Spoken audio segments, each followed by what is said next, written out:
naisip ko talaga naisip ko lang na para matigil na itong mga basher, kung ako kay Papa Joms, pakakasalan ko si Carla.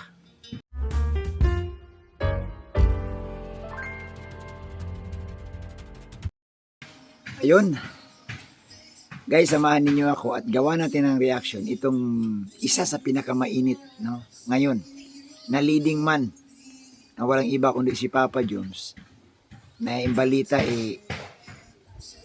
may anak na daw at naliling sa iba't ibang mga klaseng mga chismis. Ito chismis ng mga baser.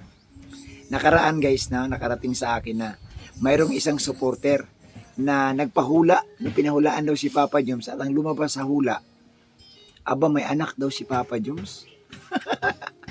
Pero guys, bago tayo magpatuloy, no, support po muna natin si Kuya Bal, si Kalinga Prab at si Ate Ida, at siyempre lahat ng mga reactors. So guys, tuloy tayo ha. Comment kayo dyan kung ano po ba ang inyong komento, ano ang inyong opinion sa isyong ito, no?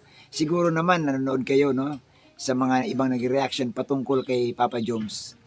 Pero alam mo, natatawa talaga ako guys, yung supporter na pinahulaan si Papa Joms at may lumabas daw doon sa tawas, may anak na. Kung ating pong himay-himayin, ating analisahin yung kanyang ginawa, mukhang kakaiba itong basher na ito.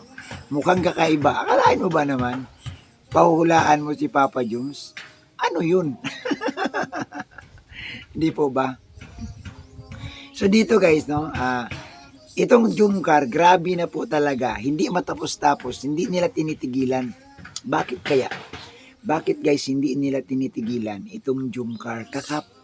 Lagay ng mga issue na yan. Ang dami nilang ini-issue kay Jumar at kay Carla. At ako natutuwa ako kay Papa Joms kasi si Papa Joms kahit na pilit nila guys binabas, pilit nilang ibinababa, pilit nilang sirain, hindi nila masira-sira. Kasi napakasulit ni Papa Joms kay Carla.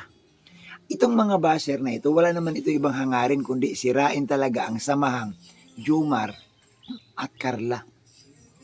Gagawa sila ng ibang kwento. Kagaya itong mga nakaraan, di ba? At itong bago nga, itong may teacher daw.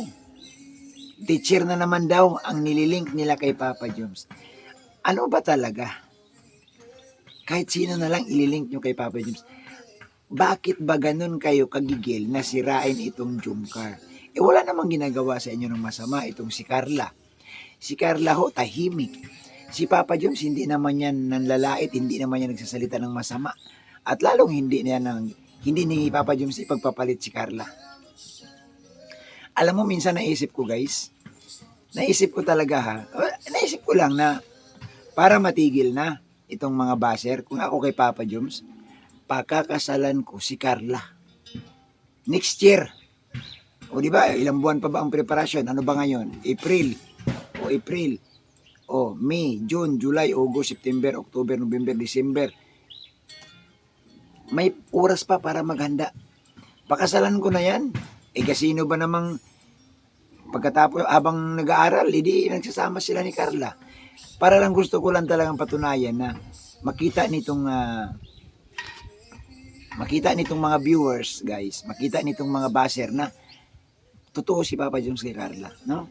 Pwedeng gawin to ni Papa Joms Pakakasalan niya si Carla.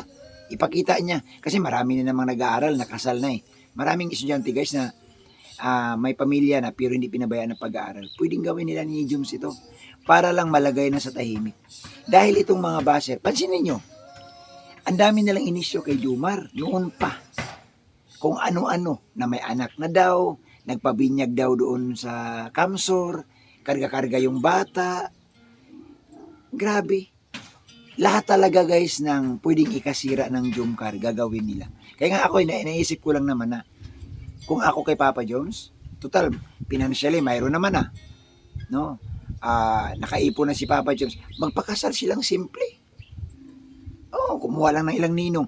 Ang may pakita lang talaga, no, kung ako lang opinion ko to may pakita lang na walang ibang involved dito, kundi si Carla at si Jomar lang talaga. Para malaman nila, para din masapul sila, para matigil na sila. Di po ba? No? Kasi, wala namang problema na eh. Si Carla, napakabait. Di ba? Si Jomar, tanggap naman ng mga magulang ni Carla. Ganon din naman si Carla, tanggap din ng mga magulang ni Jomar. Ano pa ba? Di ba? Kung ako lang ha, guys, kung ako lang, di ba pa, Joms? Anuin ko to? Pakasalan ko na to total. Nasa hustong gulang naman na si Jomar. Si Carla naman din, nasa hustong gulang na rin. O di, habang sila ay nakasal na, di tuloy-tuloy yung pag-aaral. O, magplano lang muna sila na wag muna tayong magkaroon ng baby hanggang hindi pa tapos. Ngayon, pag nagkatapos at saka na lang magkaroon ng baby. Ito yung paraan no? Isa ito sa paraan, guys. Ha?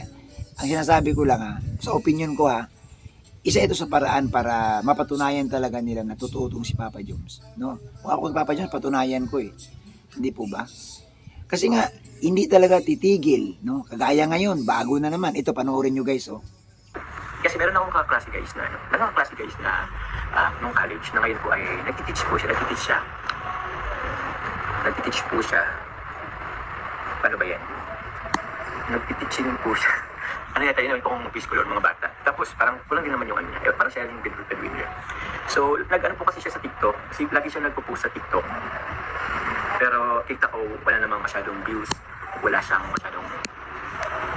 masyadong pong nag-order po.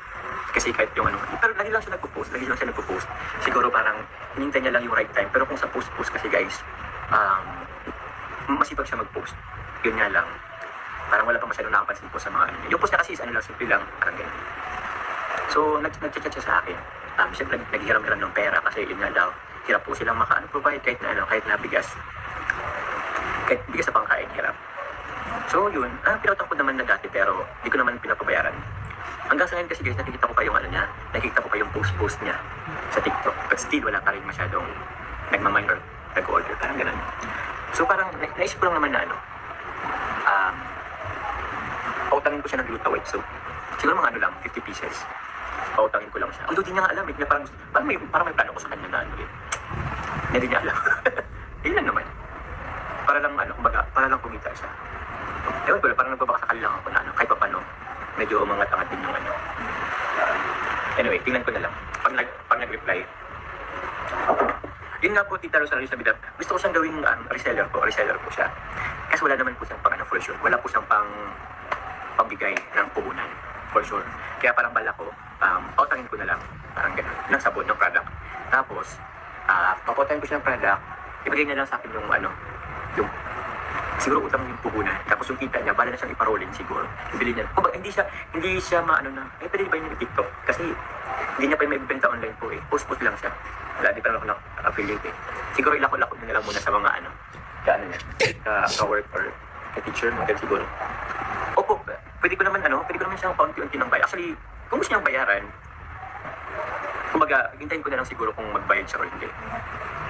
Kasi medyo naawa din ako okay, unlike sa akin, parang na-compare ko lang na, parang sa akin, kunting ganun ko lang, may mga nag-ano din, may mga nagbibili na agad, di ba? Pero yung sa kanya, alam mo yung same kami graduate, same batch po kami graduate, pero ngayon is, ang sipag niya mag-post, pero alam ko kasi kasi nag-views lang siya, isang post niya, nag-views lang siya ng siguro 5, o pang-anong pa yung ayat ako So, yun, masipag lang talaga siya. So, yun ang naisip kong mga magagandang tulungan din sa mga kabatch ko. Wala lang. Kasi ako, napanood ninyo, tutulungan lang naman ni Papa Joms yung teacher na yan. Siguro, baka naman lumapit kay Papa Joms. Bakit hindi po pwedeng tulungan?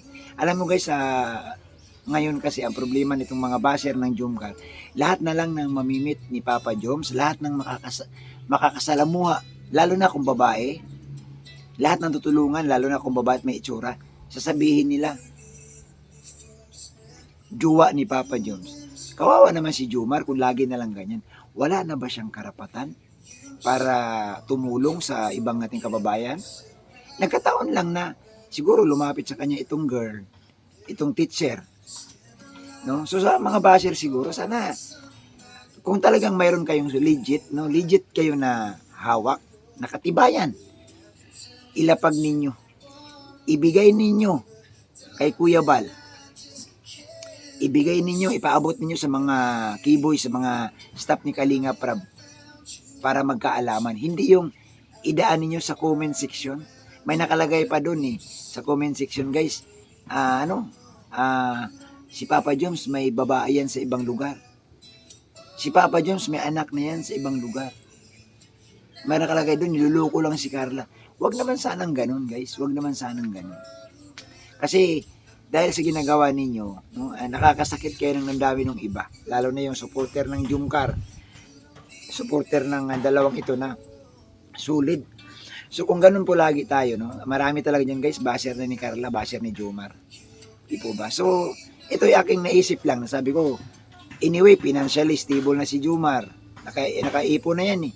Si Carla, stable na din. May trabaho naman, may bit box. Kumikita. Nag-aaral din. Hindi na yan sila magugutom. Si Jomar naman, may channel na. Kung mag-vlog si Jomar, mag-charity, may views man din. Hindi na yan sila magugutom. Sa totoo lang. Oo, sa totoo lang. Kaya yung mga basher, guys, ano na lang sila to, ito yung siguro yung mga hindi matigil-tigil at ito yung mga taong gusto lang talaga manira, gustong wasakin itong love team ni Kalinga Prab and Jumcar. Pero alam nyo, sa totoo lang, napakabait ni Jomar. Napakabait ni Jomar. Lagi ko yung nakikita. Pag nagsalubong kami yan, hindi po pwedeng lumagpas na hindi makipagkamay, hindi ako mabatiin. Napakabait ni Jomar at wala man akong nakita, guys, na may anak si Jomar o may babae si Jomar. Siguro, no, yung ganung mga paratang, kung mayroon man, ilabas ninyo, pero yung magparatang kayo nung wala, mahirap.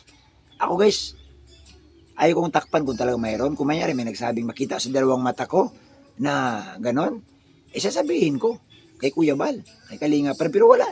Puro lang haka-haka, puro chismis, puro comment-comment sa mga live para paniwalaan ng ibang mga supporter. Pangit po yun. Pangit po yung ganon na naninira ka sa kapwa mo. No? Binabantayan mo yung buhay ng kapwa mo, tuloy yung buhay mo, napabayaan mo. Dahil kakabantay mo sa iba. Di po ba? So guys, sana, no, ito lang ating making reaction. No? Opinion ko lang, na magpapakasal si Papa Jom next year. Kung gustuin nila, kasi ito na yung paraan eh. Di ba? O ayan, i-issue nyo na naman. Ako nagsabing ipapakasal. Opinion ko yun. Oy, maraming salamat po sa inyong lahat. Guys, palike lang ang video ito, masaya na tayo. Siyempre, huwag kalimutan, suportahan natin si Kuya Bal. Si Kalinga Prab, guys, lalo na nasa Davao si Kalinga Prab. Pakisupport po natin. Maraming salamat at isang mapagpalang araw sa inyong lahat. God bless, mga kababayan, mga kalingap.